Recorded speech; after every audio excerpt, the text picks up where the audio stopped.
hi again.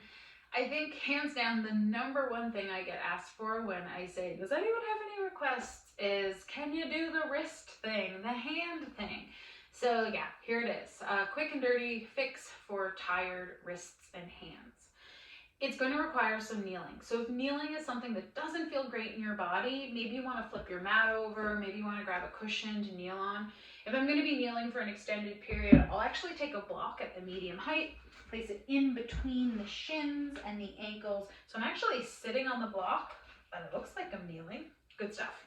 Why are we kneeling? Because it gives a nice long spine so that I know you're breathing and you're sitting tall.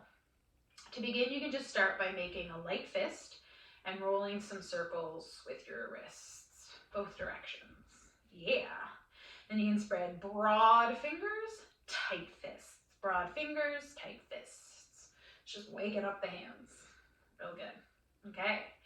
And then from here, we're going to start with working each of the fingers and how it feeds into the canal of the wrist.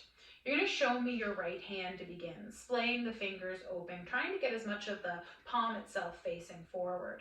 Your shoulders might kind of cinch up. Try to keep those down and relaxed and make sure you're breathing. I'm starting with my right hand because it's my dominant hand, so I like that notion of get the worst over first. I'm going to take my left hand behind the right, and I'm going to grab onto my right thumb and start to pull it back. I'm pulling the thumb back towards the elbow.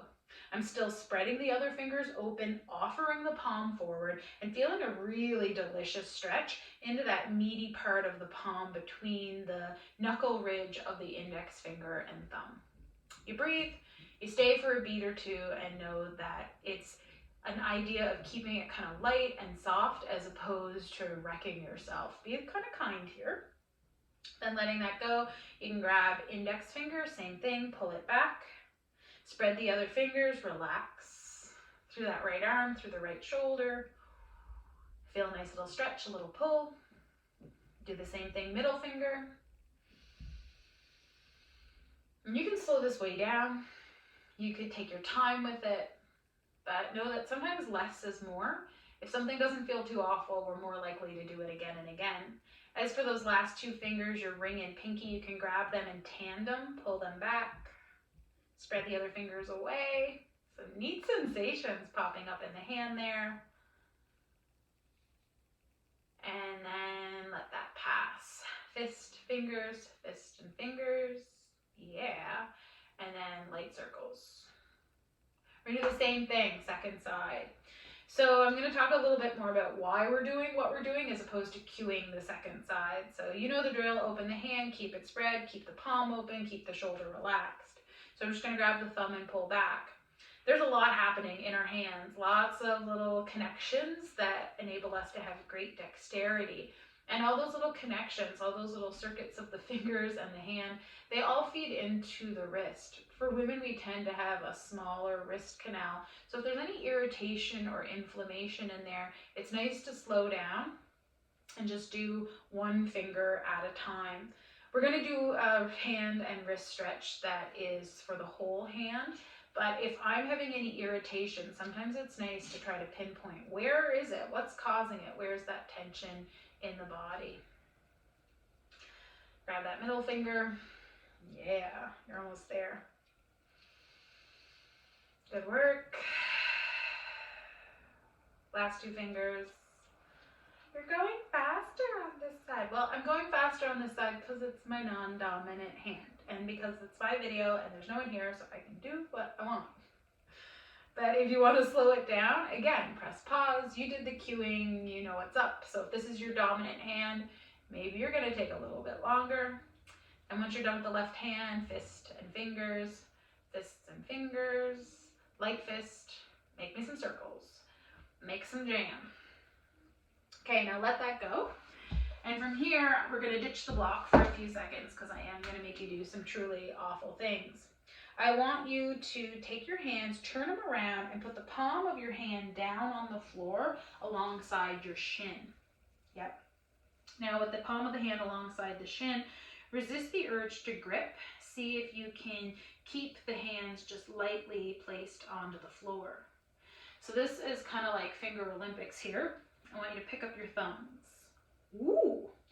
maybe some interesting sensations, some interesting maneuvering that you don't get in your day-to-day. So lift those thumbs a little bit higher, but keep the palm of the hand, the other fingers there. Nice. Okay, now drop your thumbs. Now pick up your other fingers. Sometimes when I say this in class, I will see a dumbfounded look on people's faces, and I'll be like, my fingers won't lift up. So I'll show you from the side. Palm of the hand is down.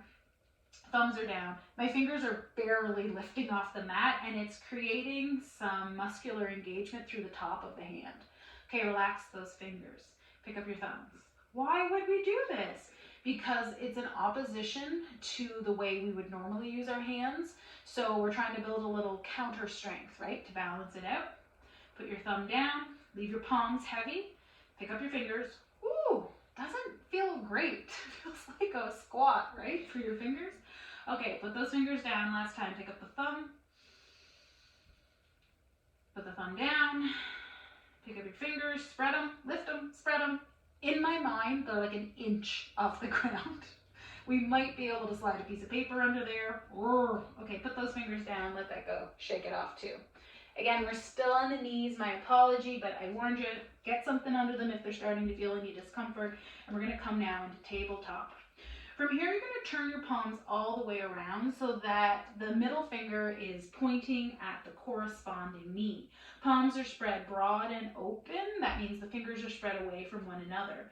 This in itself is yoga. This in itself might be a huge stretch. So if your fingers are kind of turned out a little bit more towards the sides of the mat, you'll get there in time. Just do your best. End game though is we want middle finger pointing to the corresponding knee. You'll notice my shoulders were saying, we got this. They certainly do not, so drop your shoulders away from your ears. Pull your belly in to meet your spine just slightly.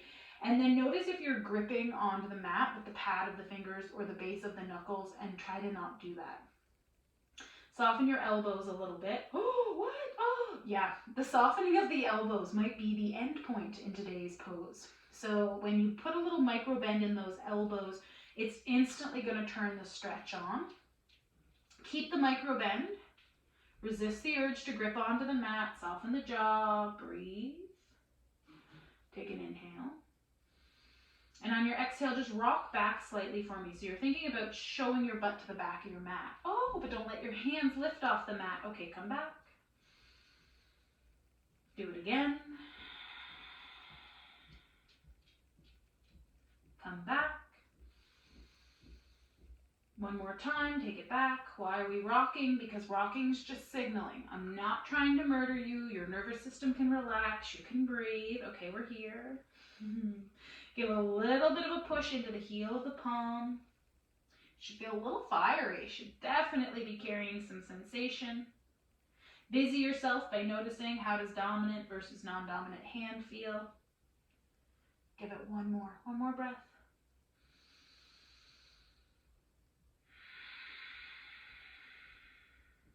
And then rock forward. Ooh, and come away from the mat. Oven mitts, right? I always say it feels like I'm wearing oven mitts when I pick my hands up from this. You're gonna feel that rush of blood coming back into the wrist, into the hands. You can make your fists and fingers again, and we like that rush. So sometimes we'll block the flow of energy so that when we release the block, there's this great surge of blood and energy to help repair and restore anything that might be tight in the body. So for that great wrist stretch, there is a counter stretch. My favorite way to do it is just stay where we are. We're kneeling. We're going to flip the hands over. I'm showing you from the side so you can see. Top of the hand comes down to the floor. Middle finger again is pointing to the corresponding knee.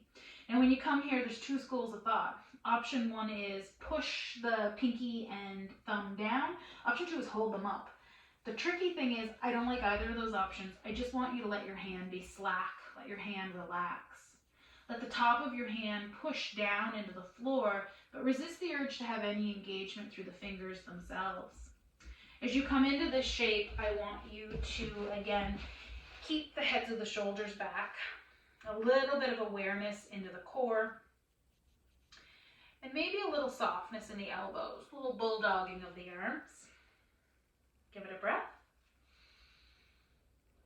And then rock back. As you rock back, tops of the hands stay pushing into the mat. Rock forward.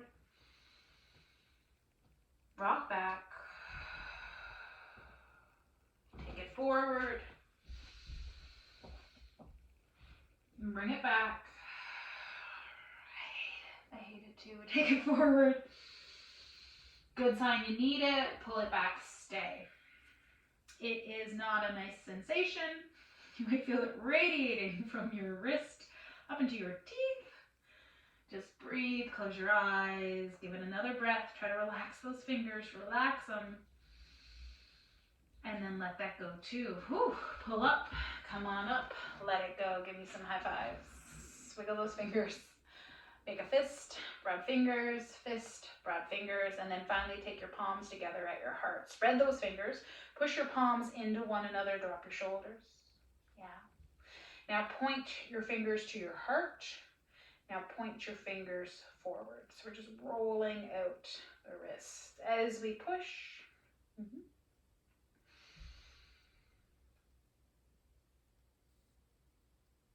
And then bringing the hands to the heart.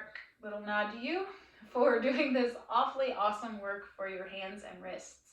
Not only is it going to support you through all your phone scrolling and texting, but it will also keep your wrists feeling really happy and capable if you're going to start doing more classes with me and working towards a stronger vinyasa flow. So think lots of down dogs, lots of planks. Until we meet again, bye.